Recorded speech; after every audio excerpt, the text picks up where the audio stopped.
जाते हम। चुप रहो, मुंह पे हाथ रख लो, कुछ भी बोलते रहते हो।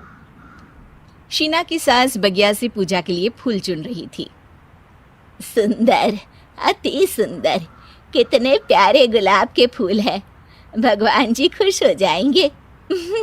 मैंने अपने हाथों से जो पौधा लगाया था, मेरे हाथों की कोई भी चीज़ बेकार नहीं जाती।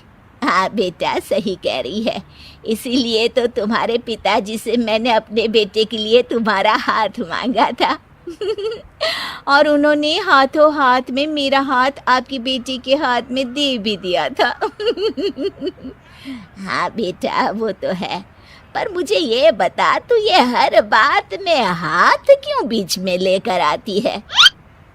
माँ जी, पंडित जी ने हाथ मेरा देखकर नैनीताल में कहा था कि मेरे हाथ जगन्नाथ हैं, मेरे हाथों से कभी कोई काम नहीं बिगड़ेगा, तो मेरे हाथों की तारीफ तो मुझे करनी पड़ेगी ना। हाँ हाँ, ठीक ही कह रही हो वैसे, तो मिलाओ हाथ इसी बात पर। शीना को न सिर्फ इस बात पे गर्व था कि उसके हाथ से सब अच्छा होता है, बल्कि घर के सारे काम भी वो पहले अपने हाथ से करती, फिर कोई दूसरा उन कामों को कर पाता। एक दिन शीना कपड़े धो रही थी। अरे घर में वॉशिंग मशीन है तो सही, खुद क्यों थक रही हो? कपड़े पहले मेरे हाथ से धुलेंगे, फिर वॉशिंग मशीन से। पहले हाथ की सफाई, फिर मशीन की धुलाई। अगर आज डाकू गब्बर सिंह होता ना, तो वो ये हाथ मुझे दे दे ठाकुर तुमसे जरूर कहता, और मैं तो दिलवा भी देता तुम्हारे हाथ।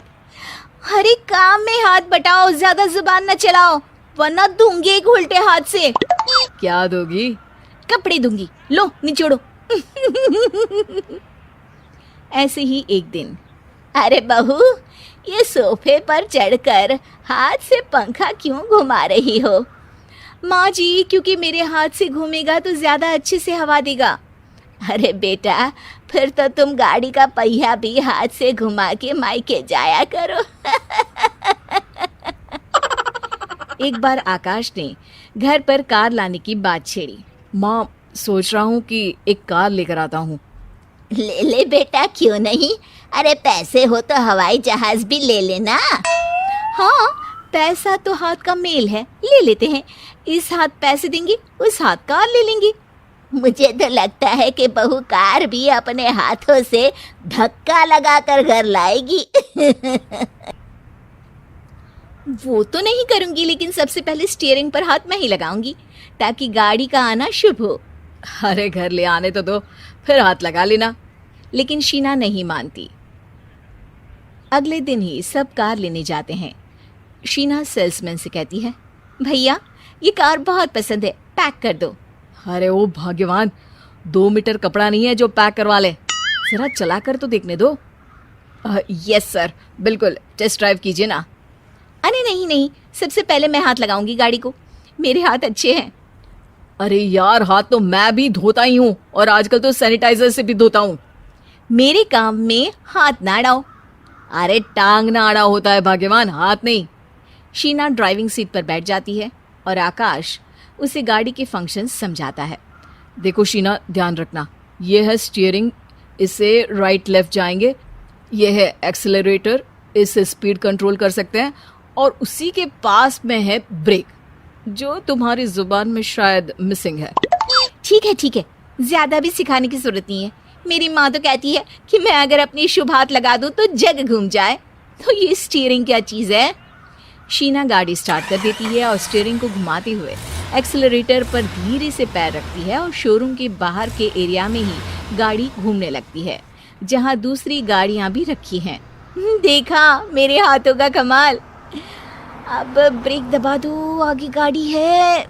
शीना आगे गाड़ी देखकर घबरा जाती है और पाँव गलती से एक्सेलरेटर पर पड़ जाता है। कार आगे खड़ी एक बड़ी गाड़ी में घुस जाती है। दोनों कार से उतरते हैं। सेल्समैन भागते हुए आता है। अरे 7 लाख की गाड़ी खरीदने आए थे और 15 लाख की गाड़ी ठोक दी, ओ माय गॉड। आकाश की माँ, आकाश और शीना घबरा जाते हैं। इतना सारा पैसा कहाँ से आएगा? तभी वहाँ मैनेजर भी आ जाता है, पूरा माजरा समझता है। अरे टेंशन मत लीजिए, गाड़ियों का इंश्योरेंस था, आप जो कार लेने आए थे वही खरीद लीजिए, पर मैडम जब तक आप सीख ना ले तब तक गाड़ी मत चलाइएगा। अभी तो आपने गाड़ी बस ठोकी है, जिसका बीमा भी था, लेकिन सड़क पे चलते हर इंसान का बीमा नहीं होता। अरे मेरे हाथों से ठुक भी गया ना तो उसकी जिंदगी बन जाएगी, और अगर चला भी गया तो स्वर्ग ही पाएगा। मैनेजर साहब, मेरे हाथ में कोई दिक्कत नहीं है, वो तो बस पाँव गलत जगह पर चला गया था। शीना की बात सुनकर आकाश अपना सर पीटता है और उसकी सास अपने हाथ से खुद का मुंह छिपा लेती है और मैनेजर हाथ जोड़कर माफी मांग लेता है।